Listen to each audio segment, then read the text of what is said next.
Today's Love Dare Devotional, Day 13, is Love fights fair. not always, but it should. Our verse for today is Mark 3:25. If a house is divided against itself, that house will not be able to stand. You know, and I'm going to read this. This was so good. Sometimes things need to come straight off the page. It says, like it or not, conflict in marriage is simply inevitable. When you tie the knot as bride and groom, you join not only your hopes and dreams, but also your hurts, fears, imperfections, and emotional baggage. From the moment you unpacked from your honeymoon, you begin the real process of unpacking one another, unpleasantly discovering how sinful and selfish each of you could be. Now, we're not going to leave it on that note because that doesn't feel pretty good. But we all note that when we came into the relationship, we brought a lot of things with us. I tell people, when they get married, hey, not only do you marry the person, you marry their family, you marry their kids if they got any, you marry their friends, old friends, you may even have some ex-girlfriends and boyfriends who try to show up. You need to get them out though, but sometimes you can feel married to them too. The thing about it is once you get married, you're so close. You know, it's even different than living together. Oh, yeah. And then because it is such a close bond that you think you know everything, but there's, oh, wow, I didn't know you. Did that? Yeah. My God. You need to go to the doctor.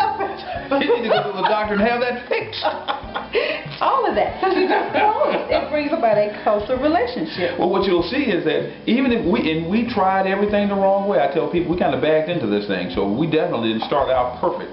But what we found is after you get married, I don't know what happens, but I don't know if it's the I do, if it's the paperwork, but something changes. There's a mental change that takes place once the I do's happen. Yeah. And when people think that they're going to be the same as they were when they were living together, no, not going to happen. Not going to happen.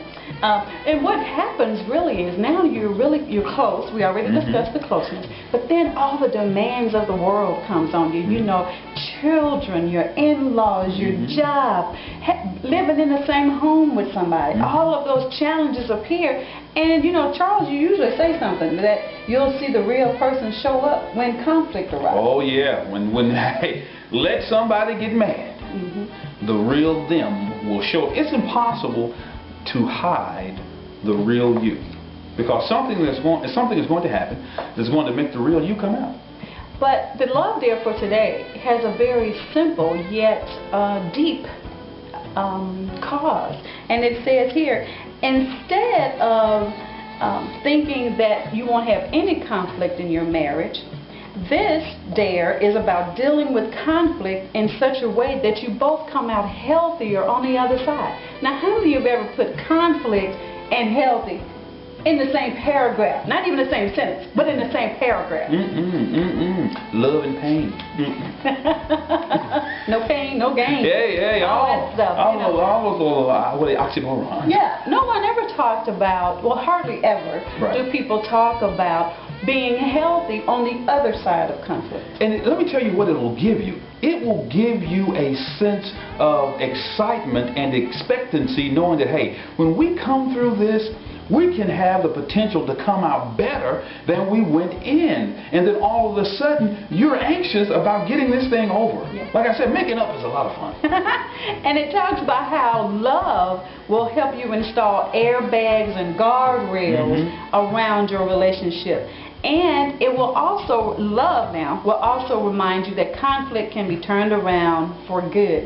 And usually if you come out through conflict and you follow the rules of engagement that we're going to talk about, then the couple will learn to be more trusting, more intimate. You can really talk about anything to each other and know that there's going to be a deeper connection after the conflict is over. Because when you're in the conflict, good common sense just kind of goes out of the window, and I don't know if something happens to our brain, if we have some sort of serotonin level thing or a dopamine thing happening, but it's definitely not an endorphin. I don't know what it is, but we almost move into a fight or flight type of situation as though now my spouse is the enemy, and you say things that you may not ever be able to take back. And one person said, well, they wouldn't have said it if it wasn't in their heart. But let me tell you something. You've got a lot of things that come into your mind that love keeps from coming out of your mouth. And just because those things come into your mind doesn't mean that you don't love the person. But love will temper the tongue. Even when the mind envisions or imagines those things, love will have tempered their tongue. Right. There are two types of boundaries for dealing with conflict that we're going to discuss today. And it's the we boundaries and the me boundaries. The we boundaries are the boundaries that both of you are going to agree on today. Absolutely. And this is something that, so we all have a foundation of how we're going to handle conflict as a couple. And the number one is we will never, and I did use that word, never mention divorce. Because as soon as you mention it, you put it on the table. We will not bring up old, unrelated items from the past. Those are just things that help you stay mad.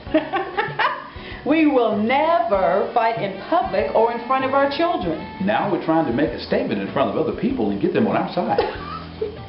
We will call a time out if conflict escalates to a damaging level. We usually don't want to call a time out because we feel like we're at the goal line and we're winning. We will never touch one another in a harmful way. I'm just going to repeat that. Never touch each other in a harmful way. We will never go to bed angry with one another. Hey, let me speak on that right now. You're not going to always be able to go to bed happy. Right. Unless you're an insomniac. There are going to be times when you all are going to be upset, but you don't want to be mad or angry to the point where you all don't have a connection. We go back to this thing. If our feet can touch at night, I know we can last until the morning. Right. But if our feet don't touch at night, then we're going to talk. We're going to turn over and do a little talk. Right. At least till our feet can get together. Right. And that doesn't mean you're resolving it. Right. It's just enough is discussed and we understand and appreciate each other's feelings enough to talk about it in the morning. And we can table it till the next day. Failure is not an option. Whatever it takes, we will work it out. And you've got to be willing. You've got to be willing to fight for this thing the way you would fight for anything else. At your job, when you've got a project, you may say, hey, failure is not an option. When you take failure off of the table, then all of a sudden, that is, you begin to expect that you're going to conquer this particular challenge. That's why we don't call them problems in our marriage anymore. Because you got a problem that's an issue and you need a tissue. We call them challenges because automatically that means I've got something I want to fight for. The me boundaries are, I will listen first before speaking. That's James 1:19. Everyone must be quick to hear, slow to speak, and slow to anger. I will deal with my own issues up front. What you do, what do you look at? Why do you? Here I go. Why do you look at the speck that's in your brother's eye, but do not notice the log that's in your own eye? Matthew 7:3. I will speak gently and keep my voice down. A gentle answer turns away wrath, but a harsh word stirs up anger. Proverbs 15:1. And those were the three me boundaries.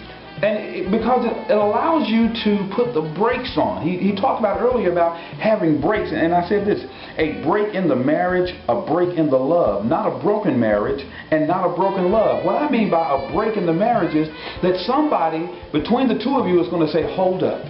Let's put the brakes on this right now for our marriage's sake. Hold up. Let's put the brake on for love's sake.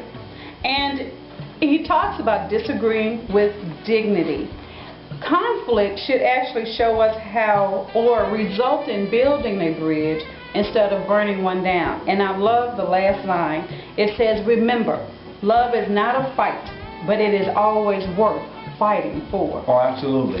And fighting fair means exchanging your weapons of destruction for possibilities of resolution and progress. Wow.